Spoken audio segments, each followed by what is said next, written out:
You are listening to Red Team Radio. Today on Red Team Radio, we have Gary DeMercurio, who is the CEO of Kaiju Security.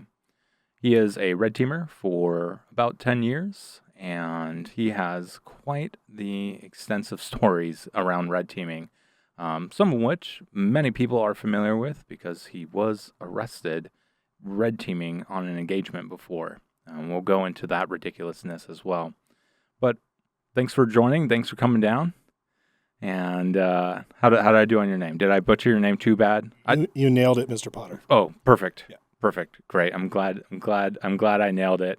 What people don't know is that we actually did that like 3 times. We're good. Yeah.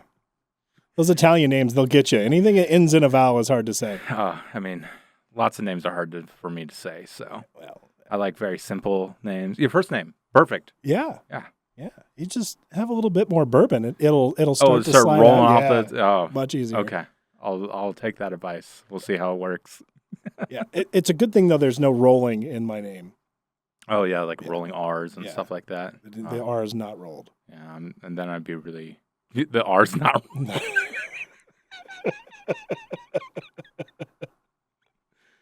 You're welcome. You're welcome. I appreciate it. That wasn't me though. That was probably my great grandfather Giuseppe.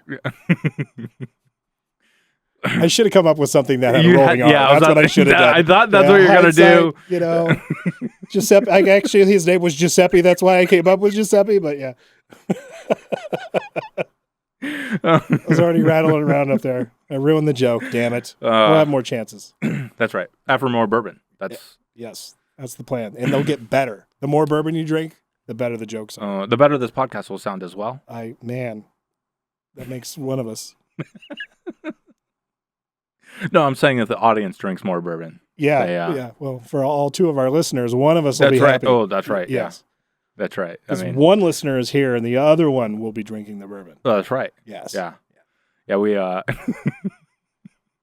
when our guest he flew out, and his wife was just like, They have like 100 subscribers right now. They're flying you out? What type of podcast is this? It's a front for the mob. Yeah. You've been to those restaurants, right? When you're like, this restaurant's been here for 15 years. The ones with the water fountains in them? Yes. And there's like 3 people you've ever seen eat there, and you have no idea how they've stayed in business that long. Yeah, this is the same thing, except we've taken a step forward. Oh, okay. Yeah. And technology? Yes. So it's no longer, we don't use, what is it? Antique shops for laundering money. It's podcasts. Yeah. Oh, that's where it's at, huh? Yeah, that's it. Okay. Next time I speak at the FinCEN conference, I'll make sure to include that. Yes. I think we're onto something here. They're never going to invite me back. Yeah. Now all those 3-letter agencies are going to be like, oh, they messed up. They shouldn't have said anything. That's right. Or we're going to start getting death threats. They're going to be like, shut up. Not from the 3-letter agency, from organized crime individuals with podcasts. Yeah. That would explain a lot of the weird podcasts, though, right? Yeah. I mean, it would. I think there's other explanations for it. But we're going to go with that one for now. Yeah, and I don't think 3-letter agencies really give you death threats. I think they just have you commit suicide by shooting yourself in the back of the head 3 times with a Glock. So I thought that was the Clintons. No. Oh, and Boeing. Good one. Yes. Very relevant. That seemed fishy to me, right? Totally legit. Yeah, totally legit. I saw that. I'm like, am I the only one here? Like, this like ringing bells for anyone else? Yeah, no one in South Carolina believed it. Yeah. Jeffrey Epstein killed himself. Yeah, that's right. It's the same thing. Yeah. I don't know. Maybe the Clintons own stock in Boeing. Who knows? Someone should look into that. We better shut up, or we're going to end up in a ditch somewhere dead if we keep shit talking the Clintons. Have you seen the meme where it's like Hillary Clinton? It's like suicide hotline, and it's her on the other side, and then it's the Boeing CEO. It's like, I would like to place an order. No, I have not. So dark. Oh my goodness. Miss Clinton, I would just like to say that I've always been an ardent supporter of yours. Don't suicide me, please. Do you think that gets you off the list? It's worth a shot. I just wanted to use suicide as like an active, verb. Don't suicide me. Yeah. But I don't think anyone believes that person, the whistleblower for Boeing, committed suicide, right? Like, I hope not. I don't know. I've never worked with Boeing as a company that I can remember, like under contract or anything. So I never got to see any of the juicy, bad things on the inside. I worked with Sikorsky, which had dealings with Spirit Aerospace before they got sold by Boeing. They were legit, but I wasn't doing something. I was doing quality engineering, not red teaming, so I didn't get anything fun. Well, supposedly it's the QA department that was failing at Boeing, right? So it was funny because I had a very similar job to his when I saw that happen. Really? I was like, ooh, damn. Somebody could have knocked me off because I made some waves when I was at Sikorsky. I cost them $2 million. They were not happy. Well, it wasn't you costing them. No, it was me costing. Well, if they would have just done it right the first time, right? They were trying to swindle themselves out of a contract because Spirit had the aircraft was supposed to weigh a certain weight, and so they made it a little bit higher. Well, no, they nailed it, and Sikorsky kept telling them to. This is for the CH-53K, and they kept telling them to repaint the aircraft because they said the paint it was starvation on the paint, and it wasn't. It was casting shadows. So when you got like you've got a surface. Mm-hmm. And then the surface obviously isn't perfectly flat. It's got little cups in it, right? Mm-hmm. And so what was happening is they would paint it, but it would be painted in that cup on the titanium on the outside of the aircraft, and then the light would shine and it would cast a tiny little shadow, but it would cast thousands of tiny little shadows, which would make it look black. Mm-hmm. And so they thought it was starvation, and it wasn't. It was just the shape of the way that how the process of the metalworking was. Yeah, and stuff. Right. Okay. And I tried to tell them that, and they didn't listen, so they kept having Spirit repaint the aircraft until finally it was overweight. And then when it finally got overweight, Sikorsky was like, it's not supposed to be overweight. You owe us $2 million. And I was like, no, that's not how that's going to work. They sent engineer after engineer out there trying to look at the paint, tell me I was wrong, and I was like, I'm not wrong. So I actually did cost them $2 million in a manner of speaking, but. Yeah, no, that's crazy. But I'm not dead, so Sikorsky's obviously a good company. That's right. Yeah. I mean, or at least they're not suiciding. I mean, what would that term be called when you suicide people? Murder? It's not murder. It's not murder. You can't use that. No. Prove it. He was suicided. I thought we already had a term for this. I was trying to come up with a different descriptor that explained somebody being murdered but made it look like suicide. That's why I was saying suiciding. Or they were suicided. We just call it Jeffrey Epstein. He got Epsteined. Yep. There we go. I like it. So, but back to red teaming. I'm sure we'll have many different segues like that. Man, if we're lucky. So on this, so with red teaming for about 10 years, you have ran into many crazy situations. Obviously, you have ran into your one-of-one situations as well. Well, let's talk about, before we get into the deep and heavy stuff, let's talk about some of the more funnier shenanigans you've seen or you've done while on a red team engagement. I'm down. I know. That's why we're going to talk about it. You're willing to talk about these shenanigans. Is it just like an open mic time for shenanigans? Yeah. Is that one time? Have you ever seen The Karate Kid? Because we were talking about older movies from the 80s, and you were always like, no, I didn't see that. Yeah. Well, when you do like obscure, cult classics, I guess Sylvester Stallone. Yes, he was an arm wrestling truck driver. I did. Everybody should have seen that movie. I'm sorry, I have not seen. I'm sorry to disappoint you. I will make an effort. Over the Top to watch it. That's what it was called. Oh, is it? Over the Top. Yeah, because he had this arm wrestling move where he would go over the top and then he would win. You're gonna love it. You're gonna love it. I literally hate it already.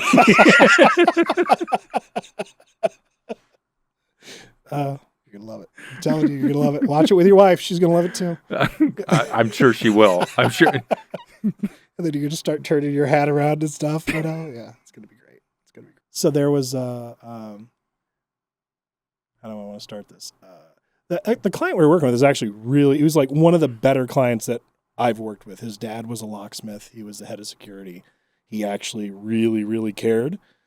He asked for us by name. This was after the Iowa thing. He's like, I know those guys are not going to screw around and they're going to stick to scope. And so we were at one of these facilities, and there was a motion sensor, right? It was an older motion sensor, so we were trying to have fun with it. Like, hey, you want to see if we can bypass this sensor with shenanigans? Basically is what it was.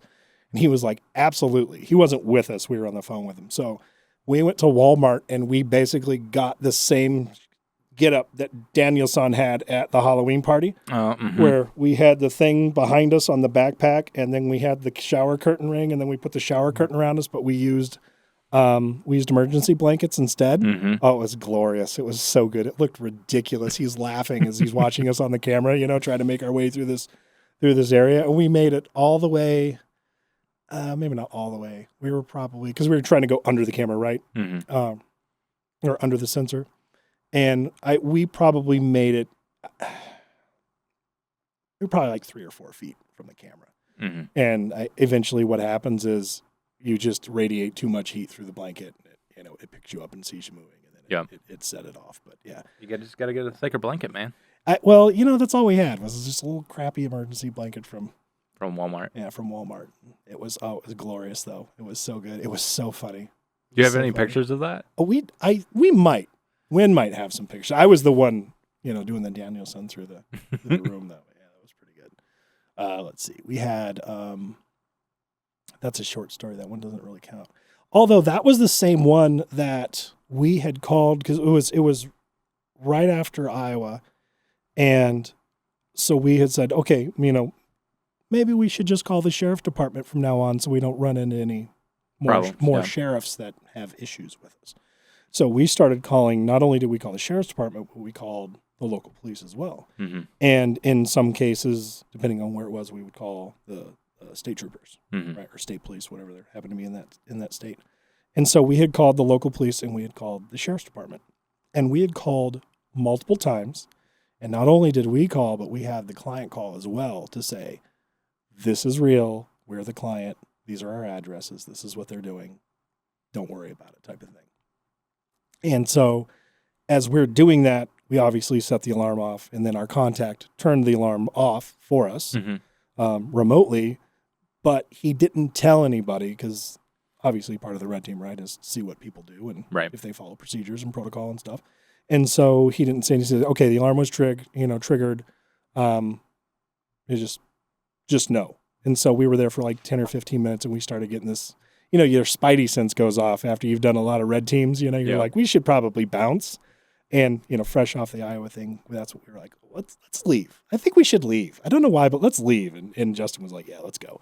So we jump in the car, and we left, and we did a couple of loops, and then we see one of the local police show up with a woman who happened to be the plant manager, and they were doing a thing. And so later on, when we're doing the debrief, she tells us this story that he shows up and he's got his gun drawn as they're walking around the facility, and he's shaking. And she's like, honey, you need to calm down. Oh. She's like, you need to relax. He's like, I'm so sorry. He's like, I've never been on a call where there's actually, a burglar. And she's like, nothing says that there's a burglar. The alarm went off. It could be a raccoon. It could be anything. Like, maybe you should put that away. Because he was starting to scare her because he was shaking so bad. And the funny thing is guess what he never got? The memo that we were doing red teaming on the facility. So even though we did everything we could, to make sure that they knew what was going on, that guy, apparently nobody told him or something had happened. So we had a rookie cop with a gun in hand shaking, looking for us around the facility. So our spidey sense happened to be right that time. Yeah, good thing you Audi 5000 out of that building. Yep. But then we came right back after they left. And, of course. Yeah, and just owned them because the alarm was malfunctioning. Oh. Nobody wants to go to the alarm for like the third time, get up out of bed and go back in. And they're like, obviously there's nothing here. So just the alarm is malfunctioning. Just find the alarm panel, disable it. No, that's way too complicated. There is a difference, and I'm proud of this actually. There is a difference between your type of red teaming and my type of red teaming, right? What is my type of red teaming? Well, you have a nickname, do you not? I do. Do you know? Do you know what it is? I know. Well, I've given you nicknames, so I know one of them. At least the one that I've given you. Ugly Ginger. And okay. So there's more than two. But people will refer to Drew as the Ghost, and I am definitely not the Ghost at all. I like to go shopping at Home Depot and Walmart and seeing if I can take over your facility with Walmart toys. That's what I like to do. I also go to Walmart I and know Home Depot. You do, but I just don't care if somebody sees me. Like, you are the Ghost and I am the monster, right? I'm Godzilla stomping around. Like, if you didn't catch me, you have some serious problems, because more often than not, I am ridiculous about what I do to try to prove a point. Right? I think a red team needs both approaches, Yeah. right? Scale up. So exactly. Yep. I agree. Because you do want to eventually test. Now, there are some times where you just want to see like what can be done, right? Mm-hmm. Like, hey, we don't want to bring anything up, or we don't want any escalations to happen. We just want to see you get in, get out unnoticed, right? And usually utilities are kind of like that. They don't want us to like ramp things up, because depending on where we're at will depend on the level of response, and that level of response can get quite insane. So, but like data centers, they'll a lot of times when we do data center work, they want us to ramp up. Yep. And I will admit, it is harder for me to get over the idea of like just trying to go and be, I don't know, loud, louder than what should be done.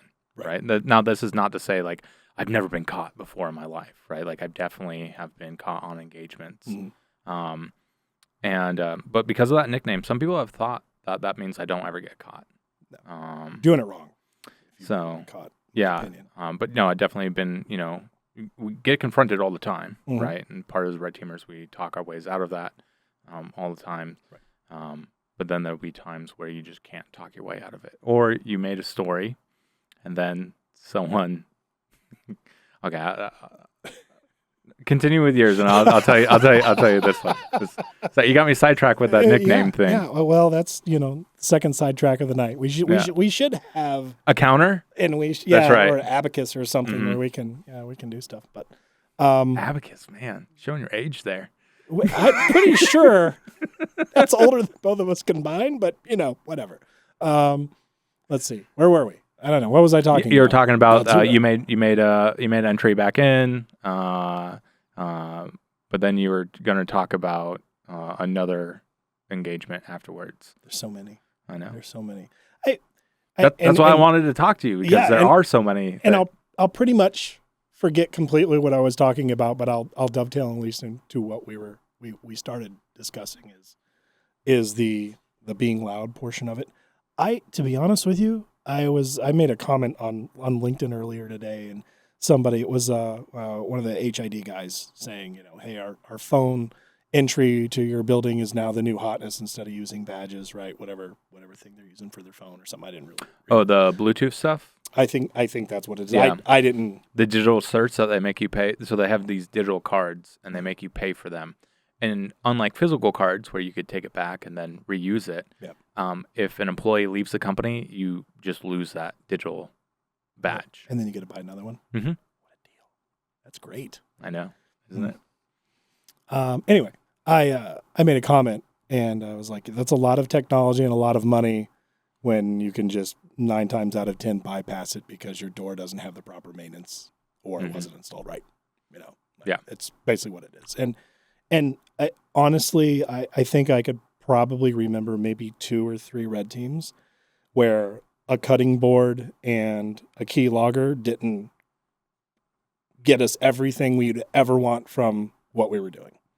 It's just the state of security is just abysmal. And now I haven't done a lot of the higher end stuff that your company gets to do, But like I said, we've done a few that have been pretty locked down, and it actually took some effort to do what we needed to do. And we actually had to do a little bit of snooping and pooping so we didn't get caught, because that was the whole point of the engagement. Yeah, but for the most part, just about anything.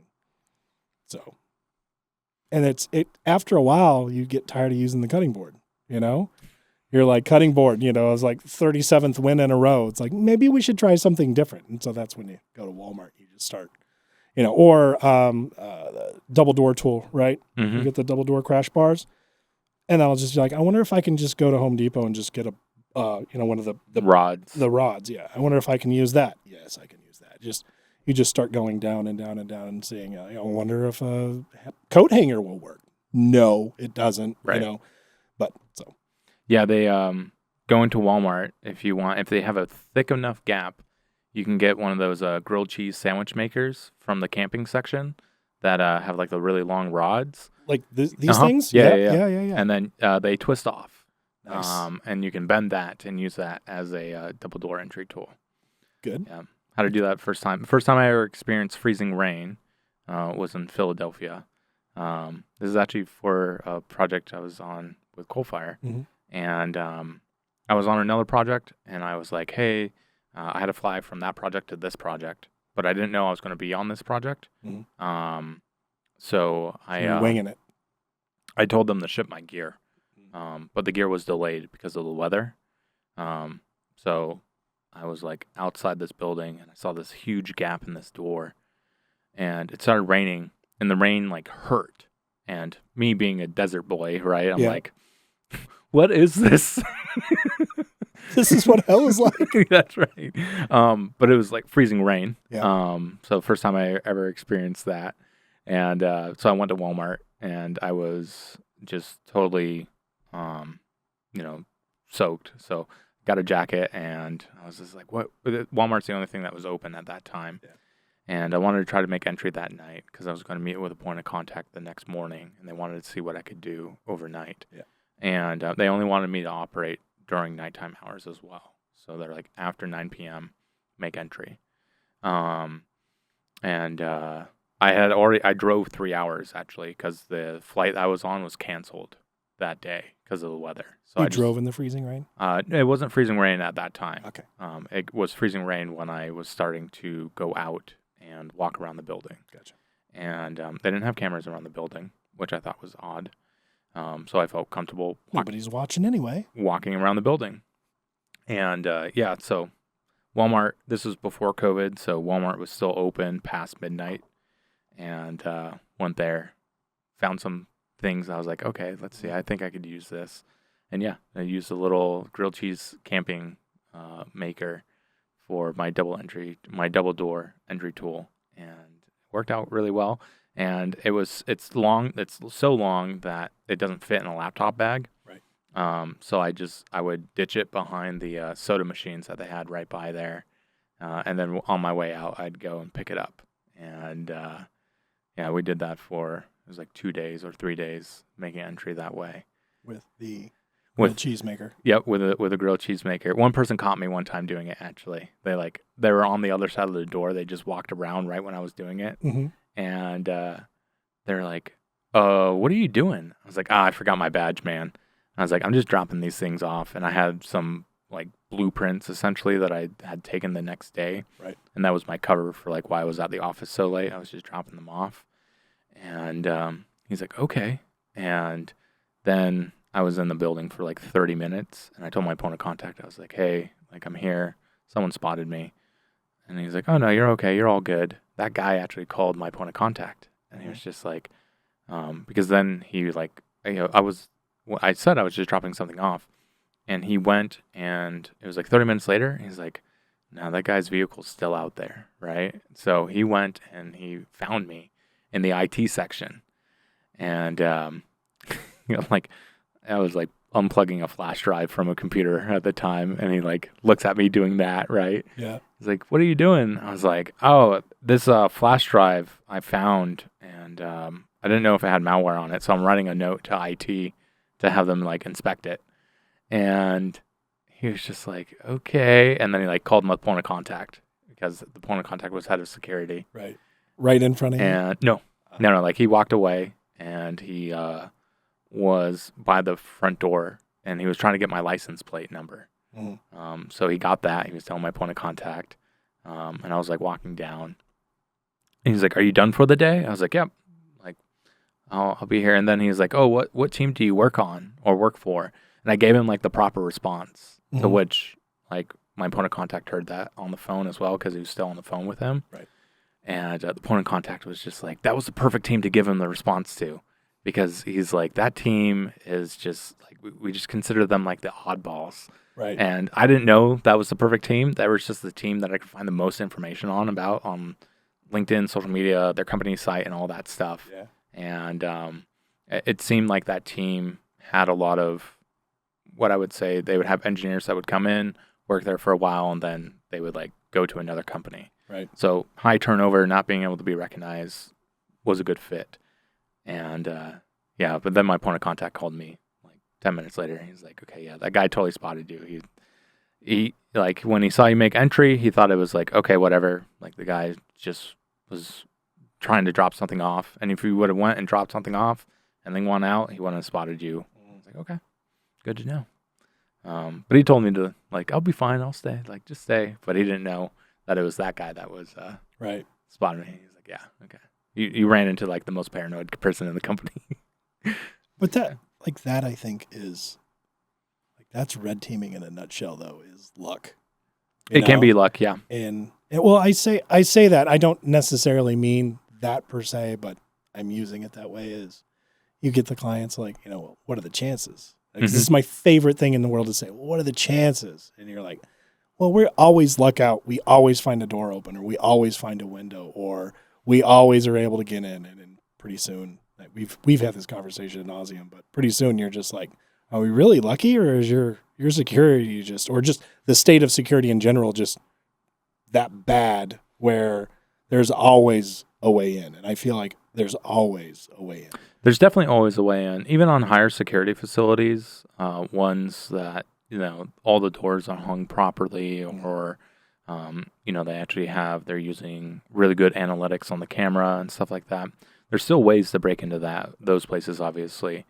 They just require a little bit more of out-of-the-box thinking. Mhm. So, it's just like, well, how is baking soda relevant to bypassing alarm systems, right? And it's like, that actually is a legitimate use for using that type of stuff.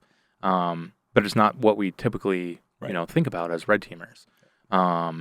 So that's where it comes into play, is like, even in the high-end facilities that they spend ungodly amounts of money on physical security, training for employees and stuff like that, they still end up with some problems. And that's not to say that, they did a bad job. Mhm. It's to say that it's, as a defender, you have to understand that there are limitations, and we have to try to come up with layering amounts of security to make it very difficult, Yep. right? Because at the end of the day, if your person that you're trying to stop from breaking in is someone from organized crime, unless they have a very particular reason to break into your particular company, if your company is harder to break into than your competitor's company, they're going to break into your competitor. Yep. Now, if you're being targeted, whether it be organized crime or a state actor, they're going to get in 100%. Mhm. You just have to then have the mechanisms to be able to detect when something is odd that is happening, and the processes that follow that type of stuff. That's just not physical, though. That's security in general. That's Right. everything. Yeah, logical, But- social engineering. Yes. But with that, I mean, it starts with physical, right? Yep. Like, because it starts with the bad actor may not be someone who doesn't have access to your facility. Mhm. The bad actor probably is an employee.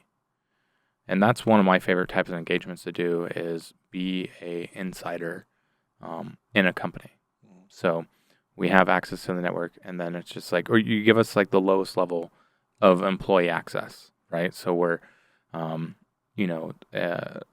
super low level HR person or someone from the marketing team, right? And then it's just like, what can you get from here? What can you do from here? Where can you move around without being noticed? And that provides them, when the companies are truly ready to like have what state actors look like, that provides them what that viewpoint looks like. Because we're also using at those times and sometimes we're using actual like 0 days, right? So these clients are paying ridiculous amounts of money to get access to 0 days so that we can use them on the engagement. And that's very rare, very far and few between. Yep. Most companies don't need to go to that extreme. And there are some companies where they like want to talk about that, and either the price scares them away, or if the price doesn't scare them away, I kind of like try to talk them out of it. I'm like, this is probably not what you need. But if it is what you need, like, and if I'm totally wrong, like, you let me know. But usually companies don't need that. Right. But some companies, like, they do want that. They want to see what that looks like, right? I remember people were giving some, there was a LastPass day that someone had that we knew, and they wanted to use it on the engagement, and we did use it. There was a piece of software that would encrypt your hard drives, and there was a backdoor into that. They wanted to see what that looked like. But that type of engagement, it is so rare to like run into that on like a daily basis. And though we do, what I will say is more than normal of those type of engagements, it's not our everyday thing, right? Still, like if you were to ask me what your everyday red team engagement looks like, it's break into a utility that's, they have done some things correct, but not most things correct. Yeah. And we can do it all the time, and it's easy, right? We don't have to go to those extreme levels where we're doing all these crazy things. And I think that's what people tend to see red teaming as sometimes, is like you always have to go to the extreme. No. Yeah. Right. And you don't.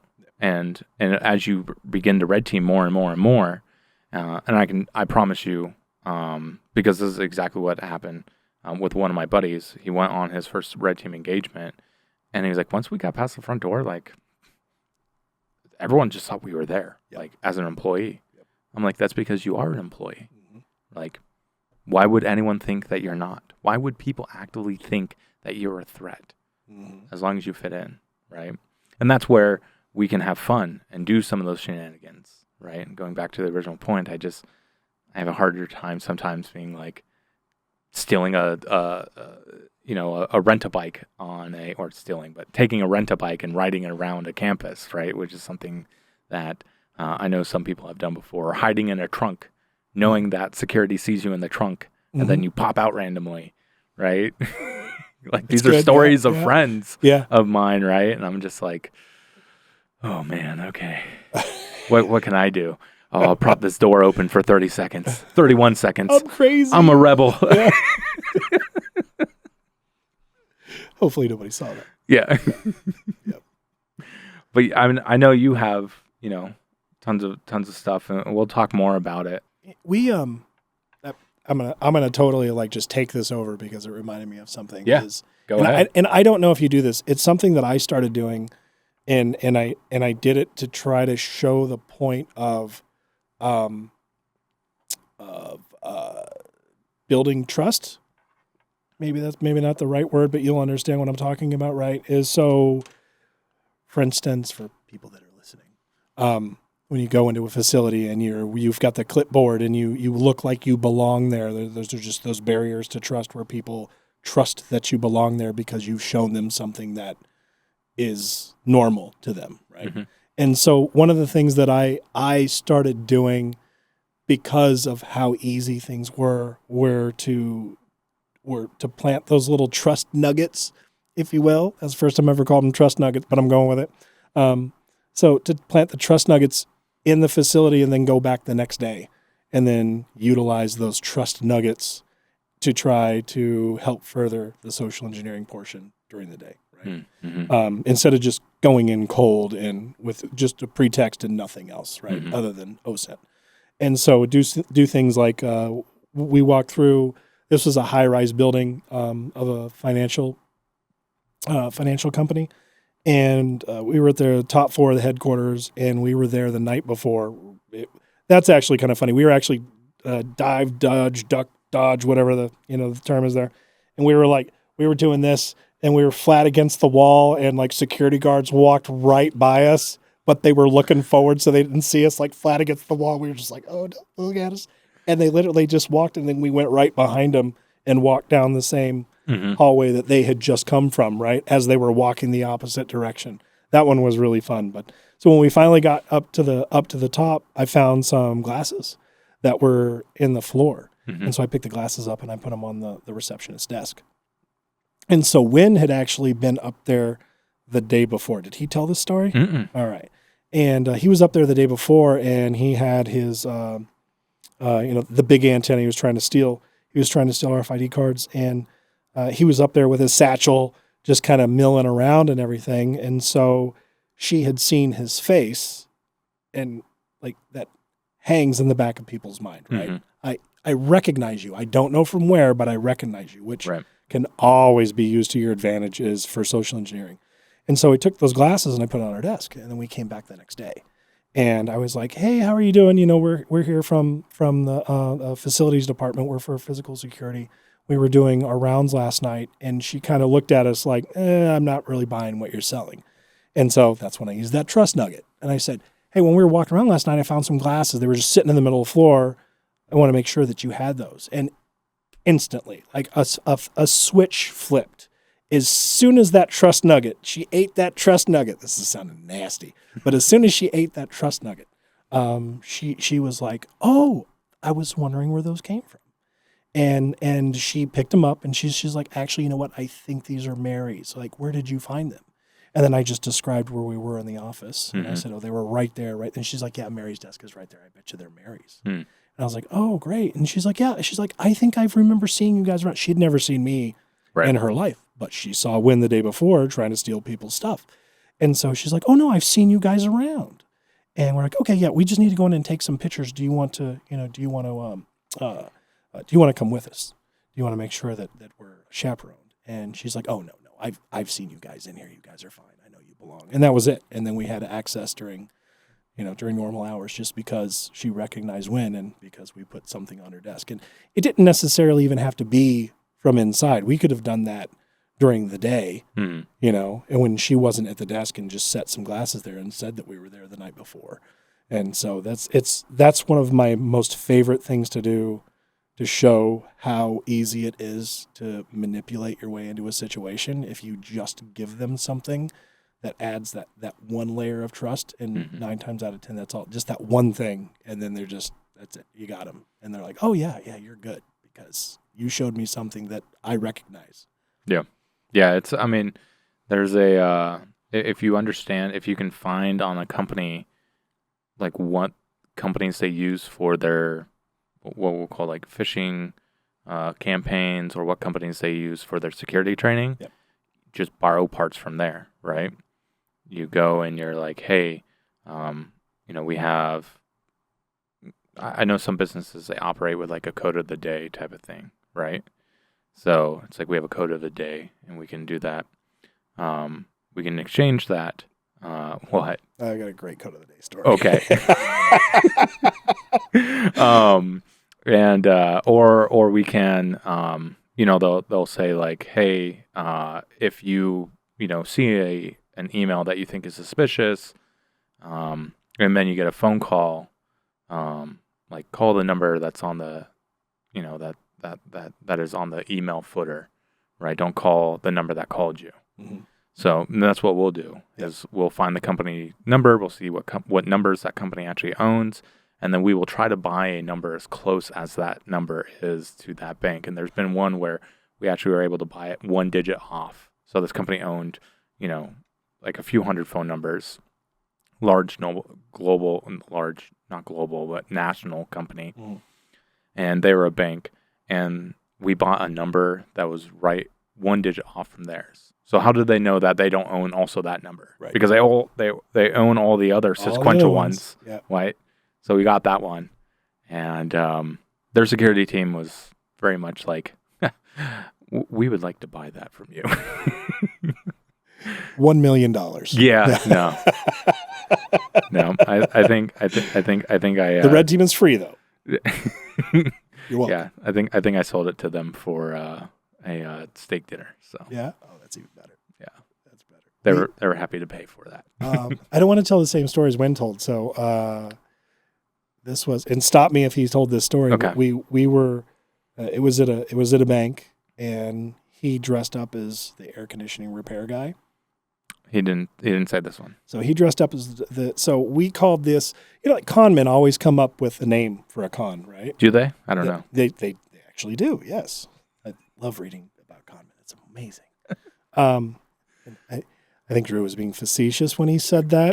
But, so we called this the Inception. So what we were doing was we were going in with the pretext that we were an air conditioning repair person. Mm-hmm. And if it worked, great. But if it didn't, then I came in afterwards as the supervisor. And I said that we were there testing the facility. You guys have done great. And then we blow sunshine up their butt, and they feel all good because they caught the bad guy, blah, blah, blah, blah, right? So you've obviously pulled off the Inception as well, see? You never, ever stop someone from making up their own excuses. Yes. Like that. I've seen you before. Mhm. Yeah, of course you have.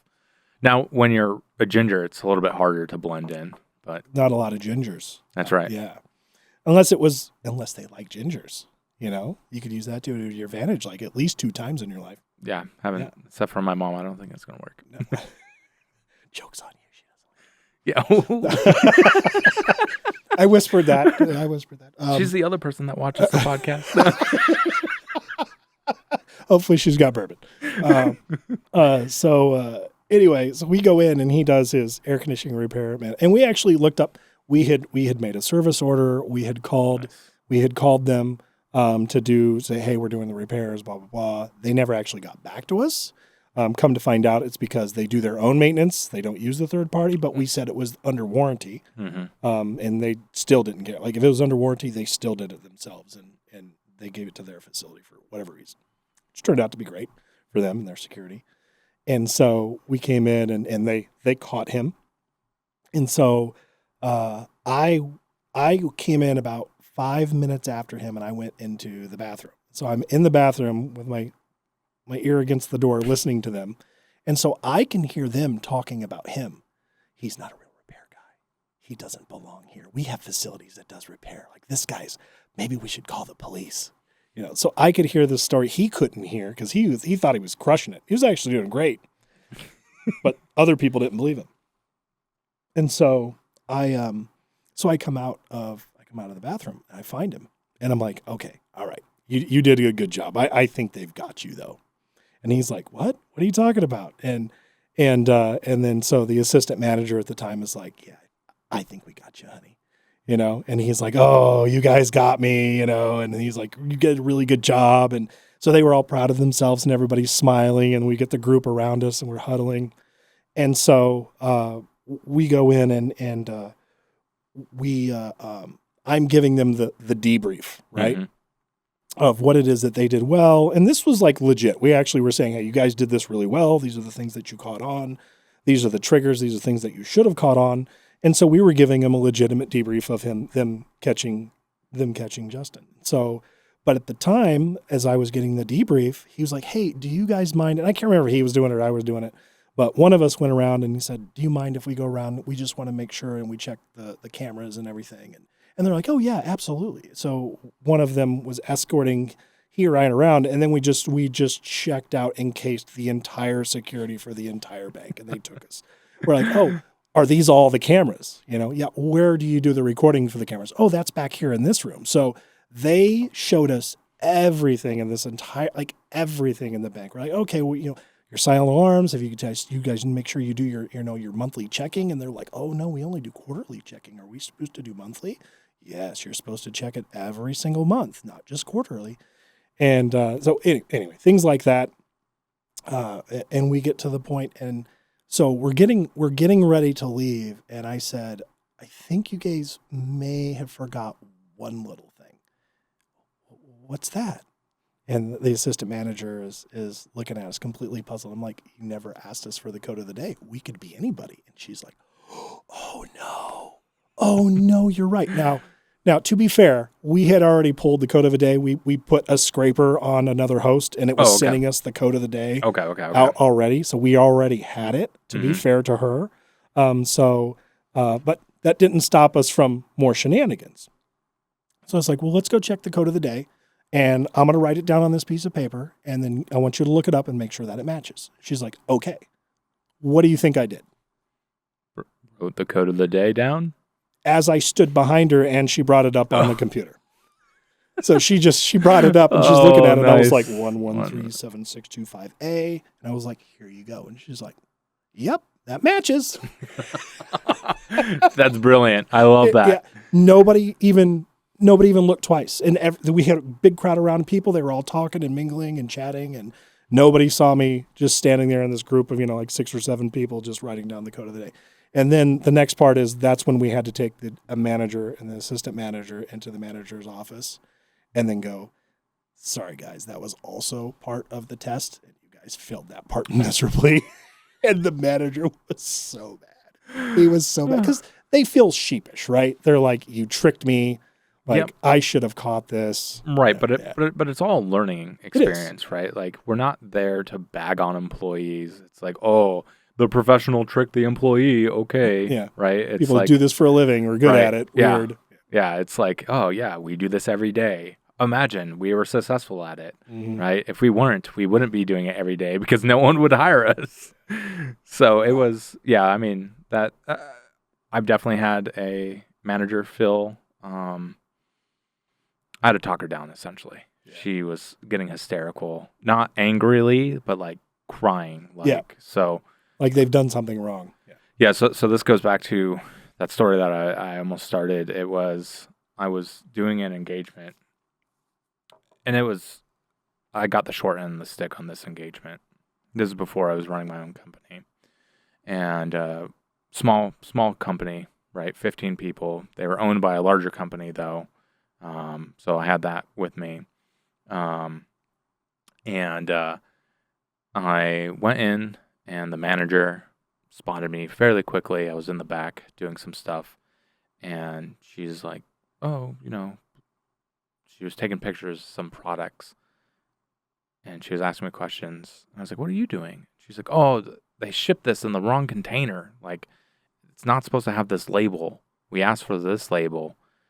I was like, oh, okay. But she was just saying that. Like, that was her social engineering because she was just trying to see what I was doing. Right? And I'm connected to the network and stuff like that. And she was like, oh, who are you with? And this goes back to your exception thing, right? And I'm like, oh, I'm here with the team. And the team was a financial auditing team that was there. One of my point of contacts was also on that team. And they were on site as well. I actually did not know that. Mm-hmm. I didn't know there was a team there. You were so lucky. 100% lucky. So I was there. I got cocky. So this is the problem. I got cocky, right? You? And I stayed there for like 5 hours during the middle of the business day. The last thing I was going to do is change the pricing on a whole bunch of like lobster and high-end meats and buy it all for like $20. Yeah. Because I had this their Bible was these little stickers. I won't name the color of them just in case someone can correlate, the type of place. Though I'm not getting any details because I don't like doing that of the actual place that we're going after. But there was a particular color of sticker, and they would rotate the color of stickers, right? But if something had that sticker on it, it would have a price that would then be written on it, and that was the price that is being sold at. So it was like, it was the Bible, the price Bible, essentially, is what these stickers were. So I was about to go. I got the point of contact to agree, hey, I'm about to buy $2,000 worth of lobster and steaks for, probably like a few $100. Mm. And he was like, yep, you got permission to do that. Go ahead. So putting prices on stuff.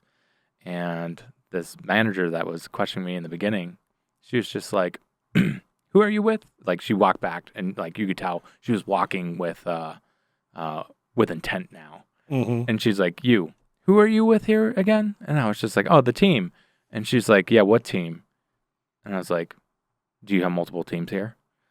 And she was like, can you come with me? And I was just like, I just need to send an email, right? And she's like, nope. And she grabbed my arm, and she's like, come with me. Wow. And she was former Marine, right? So she got that like strong grip going down. I was like, okay, like I'm not gonna like make a whole stink about this. I'm like, okay, well, let's go. So I walked. I start following her, and she let go of my arm very quickly, right? Yeah. I think she realized that like, oh, I probably shouldn't have done that, but I was walking back because you're not a little man. And no, yeah. And so I walk back. I'm there with her, and she's like, "Who do you work for?" And I like gave her some name. And he's like, "What office is he in?" I was like, "He's in the Atlanta office." And she looked it up. Sure enough, that person does work in the Atlanta office. And she's like, "Give him a call." I was like, "Okay." So I call up my buddy, Dan, and I was like, who was a coworker of mine, super, super smart individual. Daniel Petro is his name. And I called him up, and I was just like, and he was like, "Oh, hey, Drew, what's up?"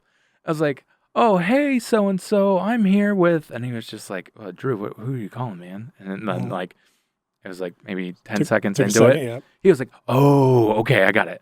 I was like, "Yeah, I need you to send an email to," and I was like, "Oh, what's your name?" And she gave me her name. And it was a fairly unique name. And I was just like, "I need you to send an email to this person." And I was like, "Let me get that email address for you." And she was like, "No, just go in the company address book on Active Directory and type in these 3 characters and my name will pop up." And I was like, "Oh my God. Okay, well, don't have access to that right now." Well, I had access to that. Dan didn't have access to that. Right. So I'm looking behind her shoulder as she's sending emails, because she's sending off emails to everyone. So I found her name in her email, and I was like, "Send it off to this person." And he sends her an email. She doesn't believe it. She's like, "Nope, don't believe it. Yep. This is the wrong like footer," or something like that. Like, she was very attentive, and she starts dialing 911, and I hang up, and like, she's like 9-1, and I was like, okay, well, there's like only one other thing I can think of, and it doesn't matter. But I hang up the thing, and she looks at me like I'm a terrible person, and I was like, "Hey, this is a test." And she was just like, "What do you mean this is a test?" And I said, "We were hired to do this test against you all." And then she looks at me, and she's like, "Did you come here at 2:00 in the morning saying that you were a new employee?" And because they had a morning loading staff. Right. And I said, "I did." And she was just like, "Oh my God. You could have had a gun. You could have planted bombs on this facility." Yeah. I was like, whoa. Yeah, calm down. This is not the type of test, right? That's a different test, not this one. She was like crying. Yeah. She was like, "I let my employees down." She was like, "I didn't recognize your face, but you had one of our jackets," which I actually stole. Luckily, I was able to find a jacket that could fit me. But I stole someone's jacket, and like, these jackets were like brand new for that entire, even the parent company. Like, they just got them last week. No one had reported a jacket that was stolen, and because they just had, lockers, and obviously, if all the other employees' equipment is gone, but one locker, all the employee equipment is there, they're probably not there at work today, right? Or they're not working that shift. Yep. So I took their jacket, and she was like, "Yeah, that jacket I thought was like," again, going to your little nuggets of trust. She's like, "I saw you have that on, and you didn't look like, you didn't answer like shadily. You were just, you're asking me what I was doing, and you're answering my questions. And you could have all held us hostage." And I was just like, again, it's not that type of test. With your bomb vest? And yeah, I don't know what she was thinking. She was a former military police. I learned. Yeah. So she took it a little harder than most. Yeah. Yeah. So the reason why she caught me, though, why did she catch me? Because I said I was with the team. She was taking the team out for dinner that night. And she's like, "Don't you have one more member?" And they were like, No. And she was just like, "What?" Oh, no. Yeah. So she went and found me. What I should have done, You'd have left. You'd have been money. Hindsight 2020 is I should have gone, put a Dropbox in there, and then just hacked my way in through the parking lot, right? But I got cocky. I was there, I decided to be on site. So I guess that's going against my rules. But, I got cocky enough to where I tried to log into a computer, and I was like, "I don't have the login for this. Can you help me?" And one of the employees was just like, "Oh, yeah, like, let me log you in." And they just logged me in with their credentials. Yeah. Right? And that was the price-changing machine, actually. So that's even better. It was great. They just knew you needed some pricing. That's not a big deal. It's the worst that could happen. I just told them I needed to audit the pricing. So, so again, that was little trust nuggets like you were talking about, right? But you're gonna get caught eventually, right? And that was actually the first time I had gotten caught, and I knew that time was gonna come, right? It was like you only cannot get caught so often, especially when you start doing lots of these jobs in the commercial world, right? Like everyone, and that's my big thing is like, okay, you did 10 engagements and you didn't get caught, like, okay, pat on the back, right? Whatever. Have you done 100 engagements yet that are physical, right? It's like, oh, you haven't? Okay. I promise you, by the time you get to that 100th one of those things you're going to get caught. And you'll probably get caught more than one of those times, right? But that's the level of scale I think that people forget about, right? They've been on a red team, they've done 3 or 4 engagements, and they're like, oh, I've never been caught in my life. And it's just like, right? But we literally have done this like, 100 times, a few hundred times, like many, many times over the years. This is not like we do this once a year. We're doing it, many times during the year, and your chances of getting caught are just going to happen. But it provides, in the commercial world, it provides value to the client. It does. That same red team that we were on, we actually went to another bank. The code of the day one? The code of the day one. Okay. We actually went, another branch right down the road. Okay. And that went tits up quick. Oh. It was the exact opposite happening. The branch manager wasn't there. It was just the assistant branch manager. And she had none of what Wynn was selling. She was like, no. Like, he walked in the door and she was like, liar. I haven't even said anything yet. She's like, get out of my bank. You're a liar. She was just mean. And so he was like, oh, I'm just here, blah, blah, blah. And she's like, so she had already hit the button. Like, as he went like the silent alarm? Yeah, already had hit the button. Like, and I was like, she had hit the button before I even got to come in, the 5 minute. Do the cover. Yeah. They had saw me out in the parking lot sitting in the truck for 5 minutes, right? Or whatever we had, SUV or whatever. And saw me sitting in the truck and was like, there's this guy sitting outside and he's not coming in and we don't know why. 5 minutes. That's all. Like, most people, they're going to the bank, will fiddle around with stuff, look for their checkbook. They're doing something before they go into the bank. And they were like, this guy. And so they had said something to her before he even got inside. So as soon as he got inside, she's like, no, he's from that same truck. They're sketchy. And so then when I came inside, they were like, no, you're sketchball number 2. He's sketchball number 1. I'm calling the police. And we're like, whoa, calm down. Like, and then we try to explain. We're like, look, we're here doing a security audit. So we were going to the second part. Of the engagement. We're doing the second part of the inception. You caught us. Well done. Good job. We work for the facility security portion of it. And she was like, no, you don't, liar. Like, instantly. We're like, no, we do. Like, here, we've got, like, we try to get her to do the challenge. And we're challenge with the code of the day? Challenge us. And she's like, no.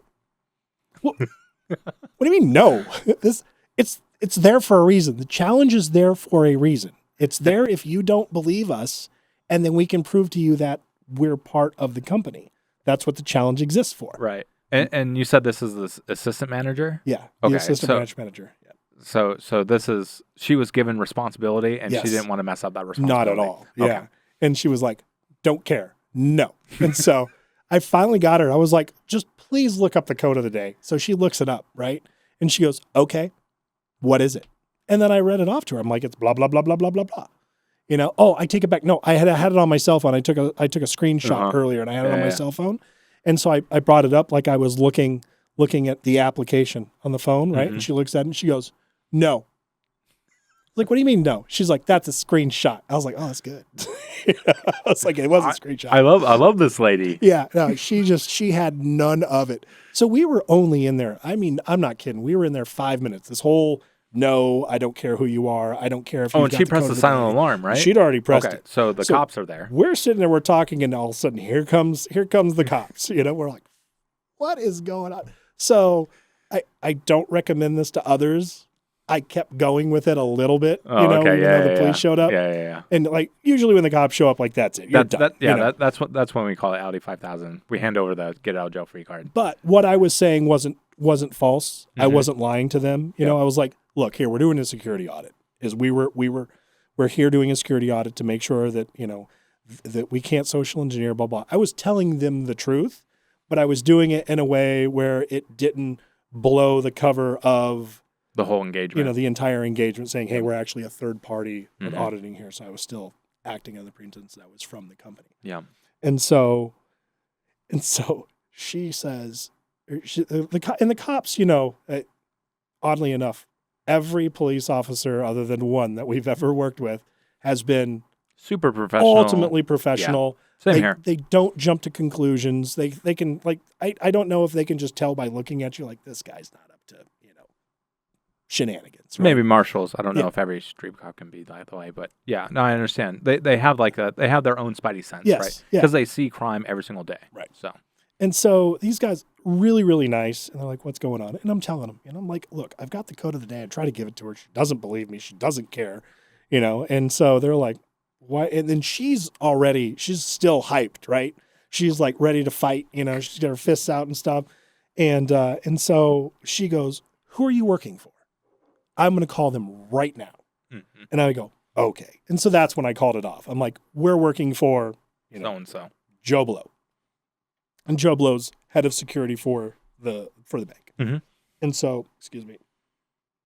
And so she calls Joe Blow and she says, Mr. Blow. I'm going with it. Mr. Blow, do you have a person by the name of Gary and Justin working for you? What do you think Joe Blow does? Oh, snap. Okay, I've had this happen before. Yeah. He probably was just like, I don't even know who those people are. That's exactly what he did. He goes, no. And she goes, that's what I thought. And then she hangs the phone up and goes, click. And she goes, he's never heard of you, either one of you before. You guys are liars. I want them arrested. And I'm like, whoa, whoa, whoa, whoa, whoa, whoa, whoa. And then all of a sudden, this pre-Iowa or post-Iowa? Pre-Iowa. Okay. This was pre-Iowa. And so and we're like, whoa, whoa, whoa. What are you doing? Wait, no, that's not right. And so now we're getting a little bit nervous, right? Right, yeah. Cops are still super professional. They haven't freaked out. Like, we're not, on the ground or anything. And then the phone rings, like, as she's like, I want these guys arrested. And ring, ring. And she's like, hello? Uh-huh. Uh-huh. Oh, okay. All right. Click. They're fine. We're like, oh, thank God. Was that the point of contact? Yes. Oh, okay. And what happened? Why did he say no? That's what it was. She actually didn't hang up. She was still talking to him, and then he's like, yeah, let me talk to him. And so we're like, yeah, what was that about? And he was like, I am so sorry. He's like, I was just in the middle of work, because we don't tell them, right, when we're showing up. Yeah. And so you do, like, on the kickoff, right? And then they forget afterwards. That happens with well, clients. it was, we had a window. Right. Show up between 9 and 5 during the day. Yeah. And so here it is at 2 in the afternoon. He's just going, and we had the whole week, right? So it wasn't like we're showing up to this location on Monday. It's at some point during this week, these are the things we're going to do. Yeah. And so he's like, I was just absent-minded. I was just doing what I normally do. She called up and she just randomly, was like, do you know Gary and Justin? He was like, no. And then he's like, and as soon as I said no, I realized, oh no, it's the guys, the guys doing the red team. And so then she turned, and then that's when he said he was screaming. He was like, no, wait. But she had already hung up on him. So that's why he called back immediately. He's like, I am so sorry. He's like, are the police there? I was like, oh yeah. He's like, I'm so sorry. That's great. Remember, flag down. Not flag up. There we go. Look at that. Money. Oh, man. Money. Now you got to keep it. Yeah, all right. That's what I want, though. Sorry it's not a yacht. That's all right. We already discussed this. I got a plane ticket. Yeah. Times 2. I mean, and a lock. And a lock. And some cool bourbon. What do you think of the bourbon? It's actually not bad. It was a little.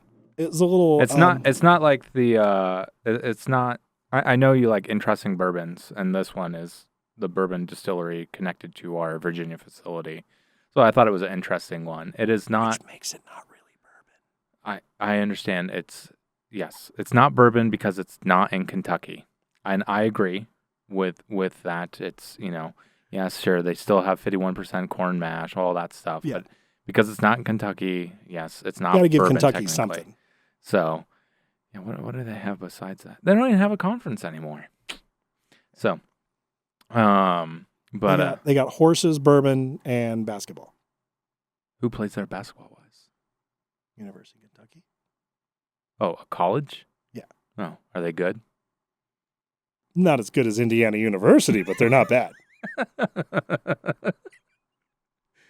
Want to guess where I went to school? Yeah, no. Professionally wise, no, they've got nothing. That's it. Yeah, their claim to fame is their more bourbon. Yep. Claim to fame is horses and bourbon. Mm-hmm. Yeah. Yeah. It's in college basketball. It's like I said, it's not my favorite. It's not bad, but it's not like it's not on my top 10 list as well. But it is interesting. You don't usually find it here out and about. It's not bad. It's not bad. And a little bit of the burn on the back end. Yeah. See, I do like the burn a little bit though. So that's like when it feels all warm and fuzzy. Yeah, that's what I like. But it's not. It's actually not. It's not a bad. No. Bad. No. It was, yeah, we're not saying it's like some type of wild turkey or anything like that. I've had some really good wild turkey. Some of their just the base or like high end. Yeah. Some of the high end wild turkey is really good. Well, my favorite bourbon is made by Knobs Creek. And everyone's like, Knob Creek, that's that's a bottom shelf bourbon. I was like, okay, but like Knob Creek's like $30 for like a big bottle. Yeah. Yeah. No, but my favorite is Booker's by the same. Yeah. I love Booker's, yeah. The place where I went and got this, I asked them, you wouldn't happen to have any Booker's, would you? And this is in Virginia. I'm like, no. I was like, okay, well, I'll take this then. So, because the distillery there has weird hours, so whenever I'm there, like I can never make it there. So have you had Willet? Willet? I don't. It comes in the genie bottle. I don't think I have. I used to love Willet. I still do, but my brother and I, when I was out there for summer once, we were at the store and they had Willet on sale. Usually it's like, it got up to the point where it's like $100 a bottle, so it's higher end, right? And so they had it on sale for like $40 or something. It was really cheap, maybe even less than that. I was like, oh my God. So grab it, we take it home. It was like drinking diesel fuel. It was the nastiest. Like, I think that's why it was like $30-$40, is I think it was bad and they knew it. And they were like, people don't normally drink Willet and they'll just think it's bad bourbon, so we'll sell it to them for super cheap. Oh, man. And, it was so nasty. I think we had one glass and it just sat there for years. It might even still be there. Yeah. So I would suggest Willet, but after that experience, I don't know that I've had Willet since then because it was so bad. Yeah, I can't say I've ever had it. So if you get a good bottle, it's really good. It's really good. Yeah, very smooth. You might not like it because it doesn't have that burn. Yeah, I like Booker's, right? I really like Booker's. But I also like other things. It doesn't have to be like Booker's, right? I like Woodford Reserve, Angel's Envy, Basil Hayden. Basil Hayden. Hayden. I've had it like once, but that's like a little too highbrow for me. Oh, really? Drinking Booker's, but that's too highbrow. Okay. Yeah, Whistle Pig, stuff like that. Yeah. So, but it's it's like I said, if someone were to give me this, obviously I bought it, so like I'm fine with paying for it. I would not be angry at them, right? Well, it's a shame you're not drinking it. My glass was more. I'm on my second glass, so I'm just saying. Is that your second glass? It is. Mine was. You can go back on the camera. Oh, you could check that I poured myself some more. Mine was in the center camera. You can see mine is filled up more, and it's not. It's not because I'm going to add that in post processing. I want to see it like completely full, like you're just an alcoholic extraordinary. Yeah, I just like AI make this overfilling all the time. I actually just don't drink it, right? I just put it up to my lips. Yeah, and you just let it hit, and then you lick it off. Yeah, good move. Good move. I like it. I gotta stay alert, Yeah, somebody's got to, not this guy. Oh man, yeah. So I'll talk about. I've had a few experience with cops. I've not had experiences like yours. So we'll go. I'll talk about one small experience I had with cops that was hilarious. The client didn't pick up. Spoilers. And then let's talk about your experience with cops, because that is legitimately, I think you're the only one. You and Justin are the only people that have had that experience before. Well, first I'm going to tell you an experience before you experience your experience and then go back to my experience. Sounds good. We robbed a bank and we got caught by cops, right? Mm-hmm. Nowhere near the amount of crap that we got in Iowa. That we were inside, we'd set the alarm off, we were in there for maybe 15 minutes. In Iowa? No, this was in Washington, actually. Oh, okay. And so we set the alarm off. We knew it went off. It was actually a semi-silent alarm, if that makes sense, right? So those alarm systems that are silent, but the box ticks, you know what I'm talking about? Yeah, right? Yeah. And so we didn't hear the alarm, thought we bypassed it. We were wrong. And so I heard the ticking from upstairs because the alarm panel was by a door that was the back door alarm panel, and then there was a staircase. And so I was near that staircase, and I could hear the ticking. So I went back there, and I saw, alarm. And I was like, oh, no. And so we called our contact. We're like, yeah, we're pretty sure we set the alarm off. He's like, yeah, you did. And you want to intercept that? He's like, I'm trying. And I'm like, I don't know what I'm trying means. Either you can intercept it or you can't. And this guy wasn't very good. We'd done quite a few red teams with him, and he hated us because we just would own him every year, and every year he wouldn't fix anything. And then we would come back the next year, and he's like, great, these guys are going to make me look bad again. And we tried everything we could to try to help the guy. He was very combative, I guess, maybe, right? And so we called him, and he said, yeah, I'm trying to, but I think the call went out already. And I said, okay, that's fine. That's fine. Just do what you can. And, I was like, just make sure you call the police station and let them know that it's just a test and that it's not active. He said, okay. So we went outside and we waited outside, and we had our gear on, and we had our lanyards out with our actual, our ID and everything on us. And the police pulled up, and it was like the unlikeliest duo you would ever see in your life. It was this giant American Indian, like, you would think as a police officer, like just a big dude. Yep. And he acted the part what you would think that guy sounds like. That's what he sounded like. And then there was just like this real tall African-American cop next to him. It was just the most unlikely duo. They were the coolest people though. And so we come up and they're like, hey, how you guys doing? The female cop said. And we're like, oh, hey, sorry, we set the alarm off. We just told him what we were doing. And so the chief was like, I'm calling him the chief because I'm calling him the chief. I guess I'm inappropriate, whatever. But so he goes in the back, right? He goes, this guy, the reason that I call him the chief, in all honesty, is I flew with a guy in the Marine Corps, and he was Indian, and his call sign was chief. Oh, chief. So it's like anytime I see a guy it's Indian in a uniform, for some reason I automatically default to his call sign, which was chief. So he goes in the back. He's checking things out. We're talking to her. He comes back. He's like, so what do you think? She's like, oh, I believe him totally. She's like, and he's like, yeah, why do you do that? And she's like, when is the last time you've seen bank robbers come out and meet you out front? And he's like, that's a good point. And they just, that was it. Like that, she's like, yeah, go ahead, have fun, and we'll make sure that we tell, home base or whatever that you guys are doing testing. So if you guys set it off again, we won't come back out. And that was it. Like super professional, really nice. They understood everything. Now, had they arrested us and taken us in, totally would have understood. We would have we get it. Just we're here, and it was a mistake, and I get it. But no, that was that one time. All right, sorry, your shenanigan time. No, that was good. I want to hear more about it. My stories are so boring. I'm boring. It's because you don't get caught. That's what it is. You're better. So it's so much easier. I literally just talked about the time I was caught. I'm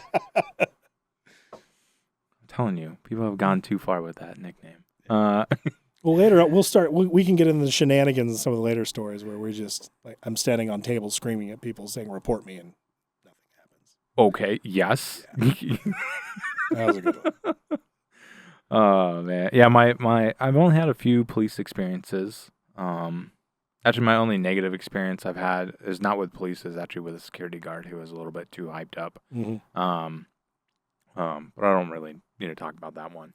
But skipping that story, I had a situation where we were actually just doing a walkthrough with a utility, and we're we're supposed to meet someone there, and they went to the wrong location, right? So they're 45 minutes away. I was like, okay, cool. Can we just pick this lock and then we'll be like good to go? And we'll just like do the walkthrough beforehand, and then when they get here, we'll go to the next place with them. Client was like, yeah, okay, that's fine. Go to the lock. I really have not a lot of gear. I have my picks with me. Look at the lock. Lock hasn't been touched in ever, right? So it's all tons of crap inside of there. Like I actually had to like scrape stuff out with my pick. It's gone through evolution, and now it's no longer a lock. It's like a monkey or something. It works great as a lock. It just doesn't unlock. Yeah. Actually, even with the key, it was like really hard to get it open. So I'm trying to pick it, getting no love, right? Looking like an idiot. But one of the individuals who was on this engagement with me, he his background was like a detective, U.S. Marshal, and stuff like that. He was like, "Hey, Drew, see that house there?" I was like, "Yeah, I've noticed the house." And what would happen is people would pull up to this house, pull up there, stop for like 5 minutes. They go inside and be out within like 5 minutes and drive away, right? Yeah. And we're not just talking like one person. I already know what this house is. I think everybody knows what this house is at this point. Yeah. So they're like drugs. Yeah. It's drugs. If you didn't know, we'll edit that out so YouTube doesn't get angry. You can't say drugs. So they go, and this has happened a few times. Mm-hmm.